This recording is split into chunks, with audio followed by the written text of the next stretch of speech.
I never really knew my mom.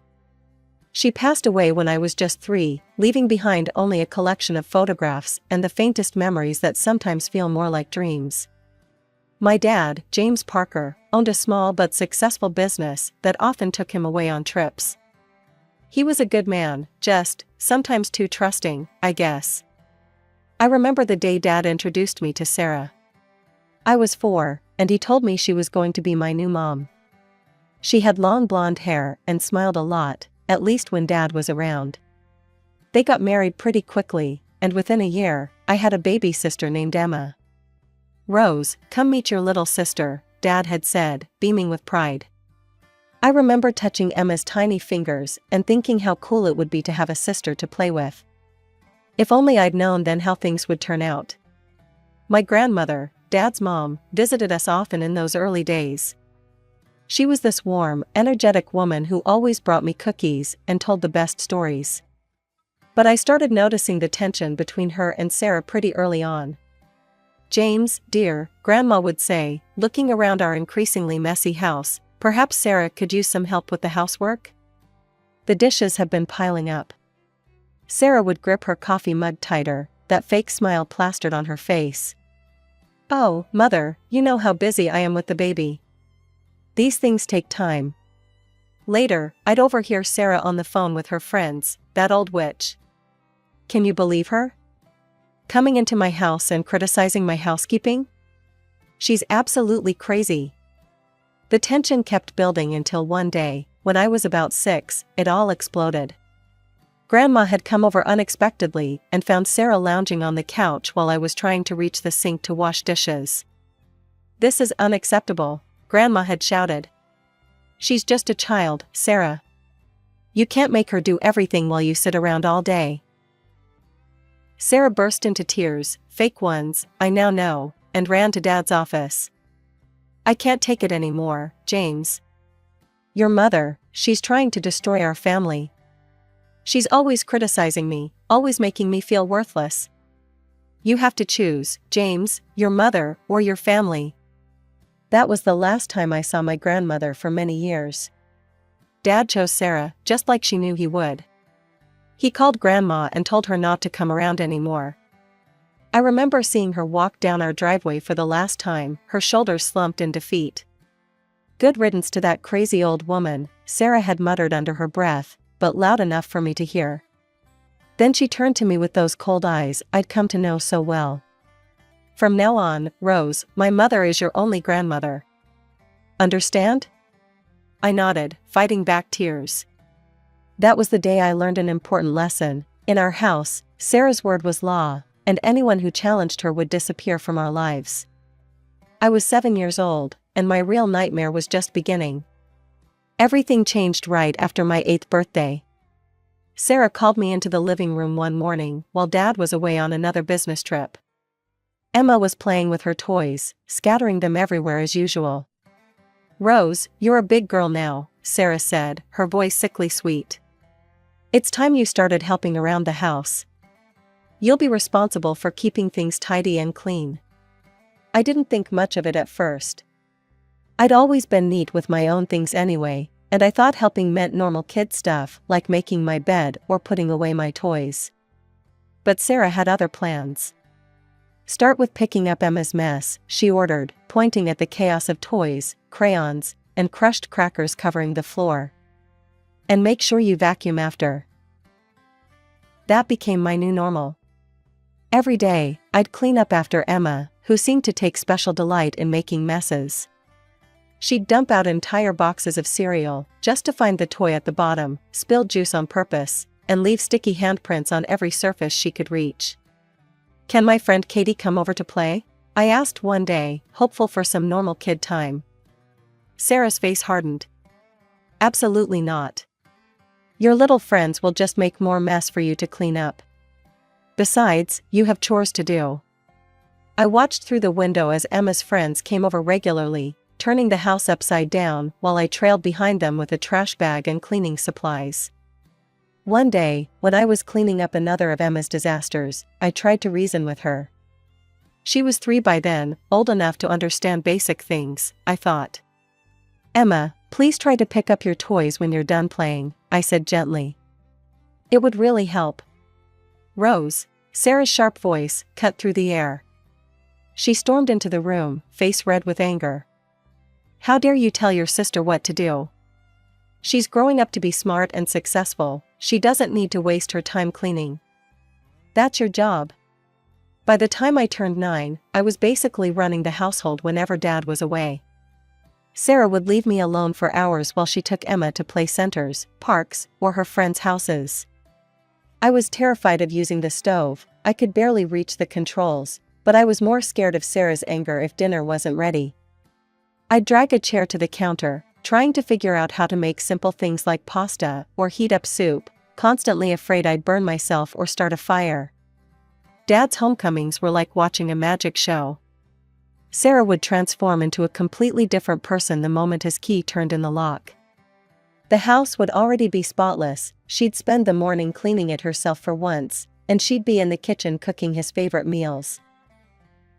Oh James, I'm just exhausted, she'd sigh, playing the role of the overwhelmed housewife perfectly. Taking care of 2 growing girls is such hard work. The house is so big, and there's so much to do. Maybe a part-time nanny for the girls? And perhaps a housekeeper to help with the cleaning? But it's so expensive.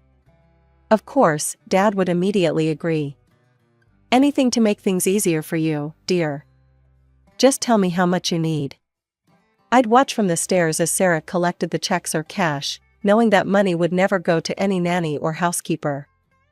I was doing all that work for free, after all. But I couldn't say anything. Sarah had made sure of that. You see how easily your father cut off contact with his own mother, she'd whispered to me one day when Dad was in the shower. I convinced him to do that. Just imagine what I could make him believe about you if you don't behave. That threat hung over me constantly. I'd seen how quickly Dad had turned against Grandma, would he do the same to me? I couldn't risk it. So I stayed quiet and did whatever Sarah demanded. While I scrubbed floors and did laundry, Sarah spent Dad's household help money on herself and Emma. She'd come home from the beauty salon with fresh highlights and manicured nails, shopping bags full of designer clothes for Emma dangling from her arms. Here, Rose, she'd toss me a bag from the clearance rack at the discount store. I got you some things too.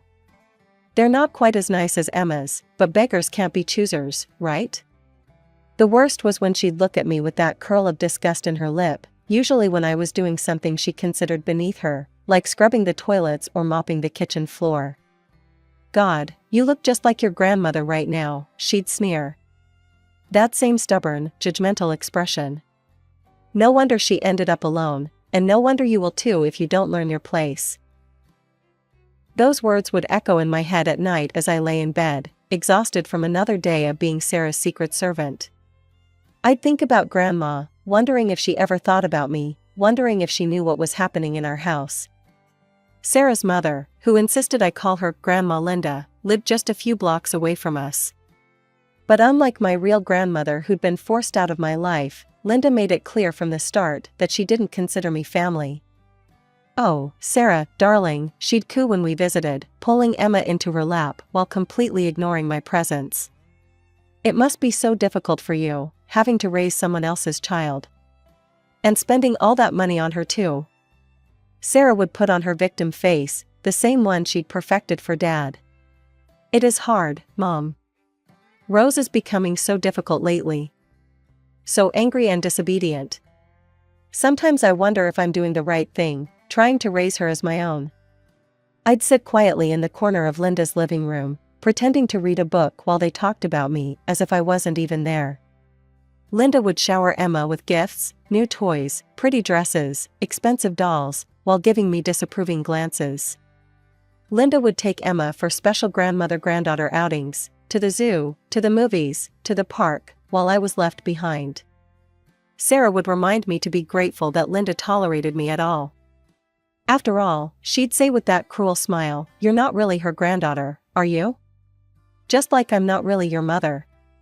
We're stuck with each other, unfortunately. As I approached my 12th birthday, Sarah's demands increased exponentially. The cleaning schedule became more rigorous, the standards impossibly high. Every surface had to sparkle, every floor had to shine, every piece of laundry had to be perfectly folded, and heaven help me if I fell behind. "Look at these windows," she'd shriek, running her finger along the glass. "I can see streaks. Do it again. And don't forget to dust the blinds this time." Or, "These bathroom tiles are still dirty. Get down on your hands and knees and scrub them properly. I want to see my reflection in them." The punishments for not meeting her standards were creative and cruel. She'd make me stay up late redoing tasks, knowing I had school the next day. She'd accidentally spill things right after I'd finished cleaning, forcing me to start over. She'd hide my phone or computer until the house met her impossible standards. But I never breathed a word of this to Dad. The threat of losing my chance at college loomed over everything. College represented freedom to me, a escape from this house, from Sarah's control, from the endless cleaning and cooking and serving. I dreamed about living in a dorm, having real friends, being normal. "One word to your father about our little arrangement," Sarah would threaten, "and you can kiss those college dreams goodbye. I'll make sure he knows what an ungrateful, lazy burden you've been." Who do you think he'll believe, his loving wife or his difficult teenage daughter?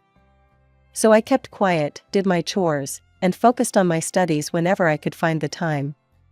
I counted down the days until I could leave for college, telling myself that if I could just hold on long enough, I'd finally be free. But freedom seemed so far away, and Sarah's control only grew stronger with each passing day. Late at night, when the house was finally quiet and my hands were raw from cleaning, I'd lie in bed and imagine what my life could have been like if my mom hadn't died, or if Dad hadn't married Sarah, or if Grandma was still around. Several years have passed, and my grades had been slipping for months. Between the constant cleaning, cooking, and trying to keep up with Sarah's endless demands, I barely had time to study. Most nights, I'd fall asleep over my textbooks, exhausted from another day of being the family's secret servant. When Dad came home from his latest business trip, Sarah was ready with her newest performance. "James, we need to talk about Rose," she said during dinner, her voice dripping with fake concern. "Her teacher's called today. She's falling behind in almost every subject. I try to help her with homework, but she'd rather spend time on her phone than study. I think she needs consequences." "I'm not lazy," I finally burst out. "I'm trying my best." "Rose," Dad cut me off sternly. "Your grades are important.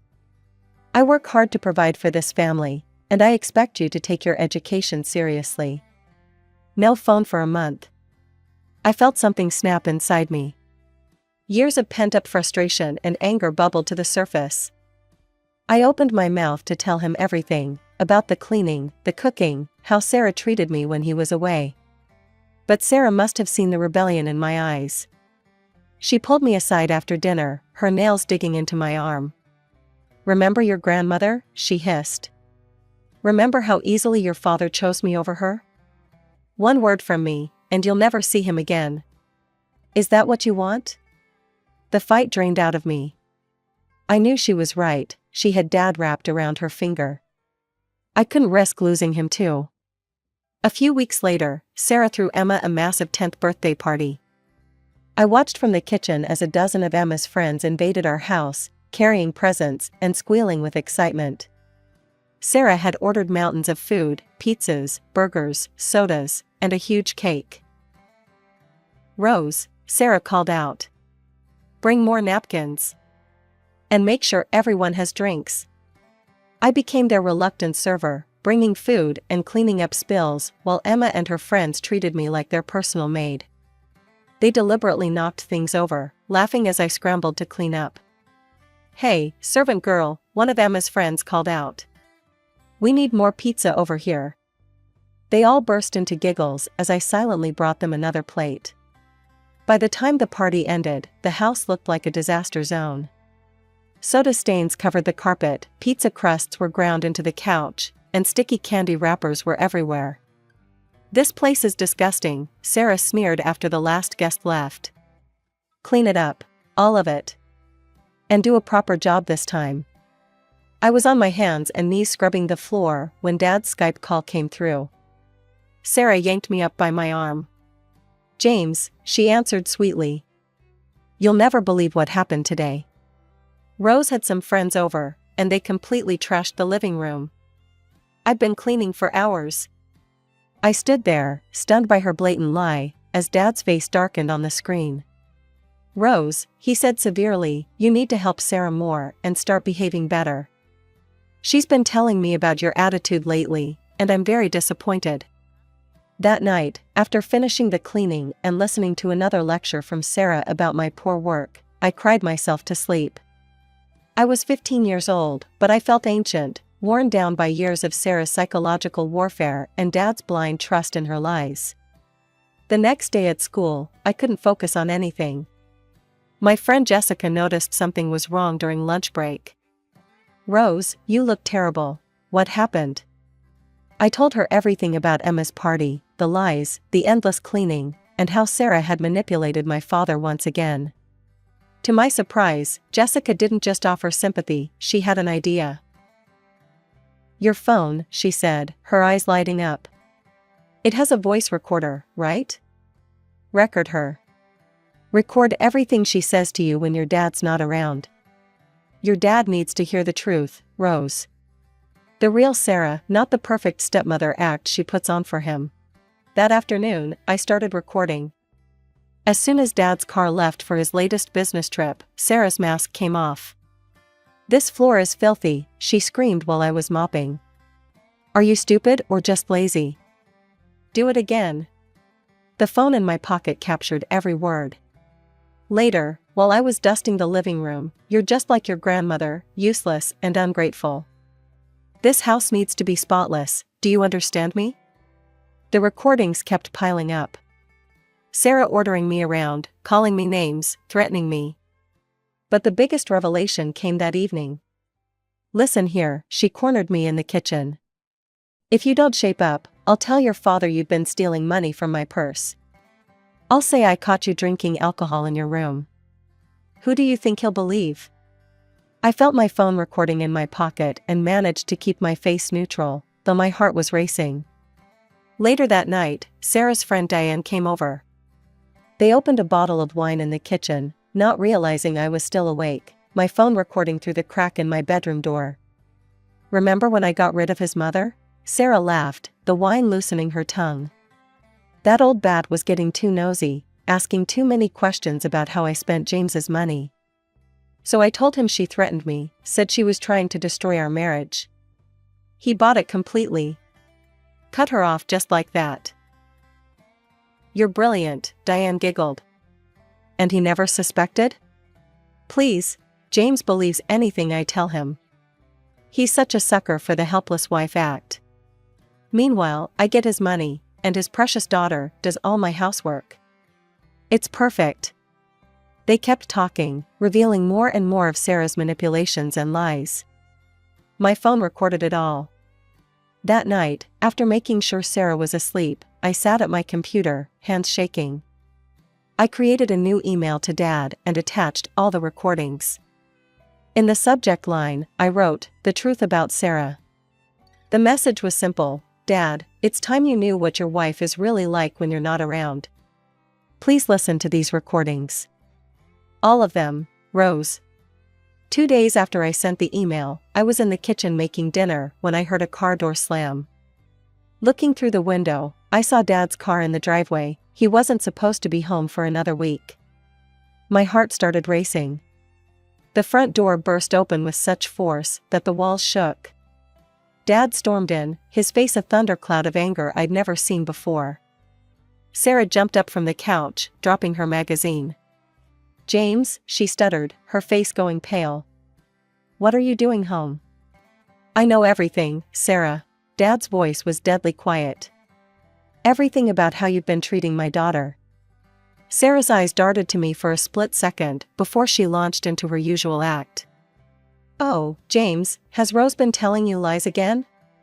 You know how difficult she can be." Dad pulled out his phone. "Difficult? Let's talk about difficult, Sarah." He pressed play, and Sarah's own voice filled the room. "Listen here, if you don't shape up, I'll tell your father you've been stealing money." Sarah's face drained of all color. Dad played more recordings, her screaming at me to clean, calling me names, and finally, the conversation with Diane about manipulating Dad to cut off contact with Grandma. "You monster," Dad whispered when the recordings finished. "You absolute monster. Making my daughter into your personal servant? Lying about my mother? Using me for my money?" "James, I can explain," Sarah started, but Dad cut her off. "We're done. I'm divorcing you. I won't spend another minute married to someone who could abuse a child like this." He turned to me. "Rose, go pack your things.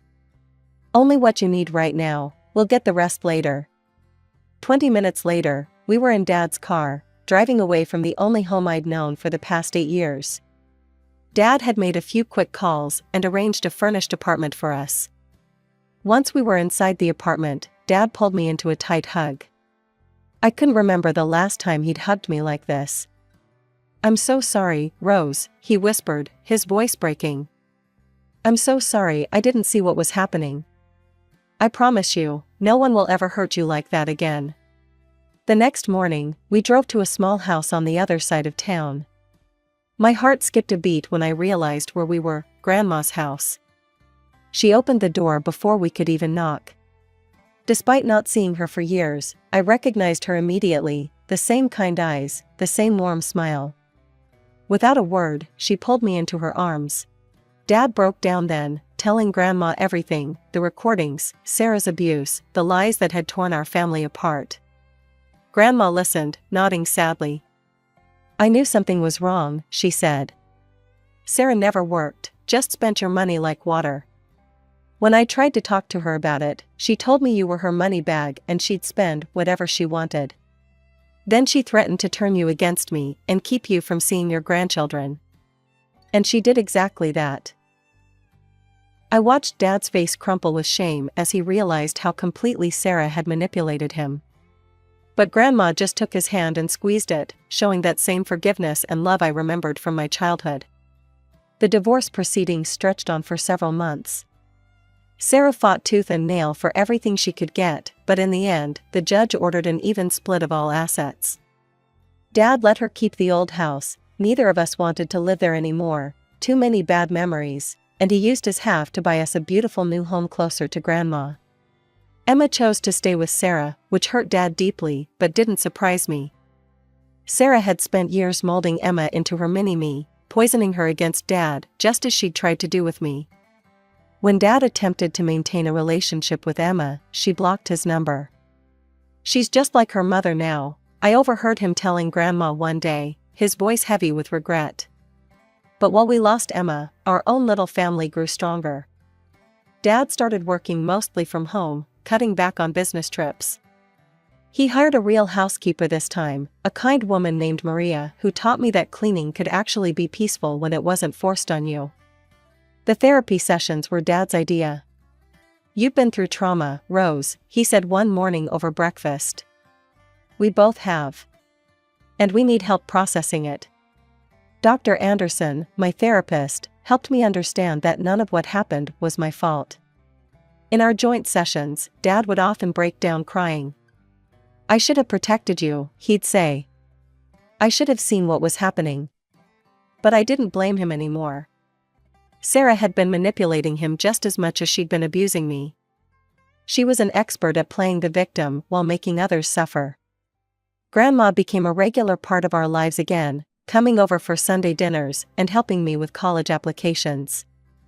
My grades improved dramatically now that I actually had time to study. The dark circles under my eyes faded, and I started sleeping through the night without anxiety attacks. Sometimes I'd catch glimpses of Sarah and Emma around town. They'd turn away quickly, Sarah pulling Emma close as if to protect her from me. It was ironic, really. Sarah had spent years painting me as the villain in Emma's eyes, when she was the monster all along. But I didn't waste energy being angry anymore. Instead, I focused on my future. I'd been accepted to several colleges, including my dream school with a partial scholarship. Dad insisted on paying the rest, saying it was the least he could do. "You deserve every opportunity," he told me. "And I'm so proud of how strong you've been." Sitting here now in my bedroom, surrounded by college brochures and acceptance letters, I can hardly believe how much my life has changed in the past year. The scared, servile girl I used to be feels like a stranger. Now I know what real family love feels like, not the conditional, manipulative kind Sarah offered, but the genuine support and care I get from Dad and Grandma. Tomorrow we have another therapy session, and next week I need to make my final college decision. But for the first time in years, I'm not afraid of the future. I'm excited about it. The nightmare is over, and I'm finally free to be myself. Sarah tried to break me, but instead, she made me stronger. And while I'll never forget what happened in that house, I won't let it define me either.